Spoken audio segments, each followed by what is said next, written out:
Local, live, late breaking. WESH 2 News Sunrise on CW18 starts now.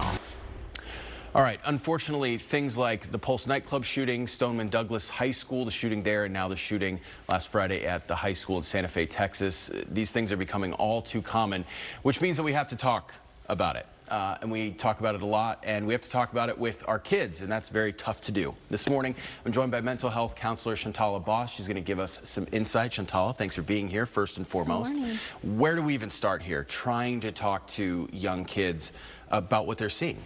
Well, it's meeting them where they are. You know, it depends developmentally on their developmental level, their age, what they've been through in their own life experience, as well as their exposure to the event. How close are they to it? So we have to look first at those things and then start there. Start by asking them, what do they know? Ask them what their concerns are. We don't want to give them more information than they have to cause more anxiety. Sure. And I would imagine these days, with just the way that social media works, kids who maybe wouldn't have seen this as much, they're not watching the news like maybe an adult is or a teenager is, they're still getting that. They're still seeing more and more of this. Right, and they're probably seeing it over and over again. And one thing we need to be careful of is that kids, especially 6 and younger, if they continue to see an event happen over and over on the TV or online, they actually think it's still occurring. I have a friend who has a little boy who continued to see the royal wedding replaying over and over. He thought the wedding was 2 days long. So we have to remember that this is traumatizing for them, and they don't necessarily feel safe, and sometimes they don't know the questions to ask, or they don't even know what they're feeling.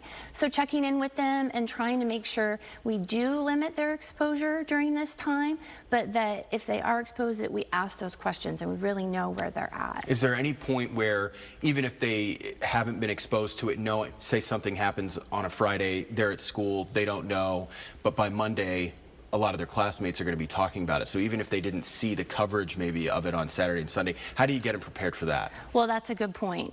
I think it's mentioning what happened. Say, you know, there was an event that happened on Friday at a school. You know, things may come up. If you want to talk about it now, or if something comes up at school and you want to talk about it after school, let me know, and leaving it at that. Just leaving the door open and letting them know you're there for them and you're available makes a world of difference. Kids just need to feel heard and seen.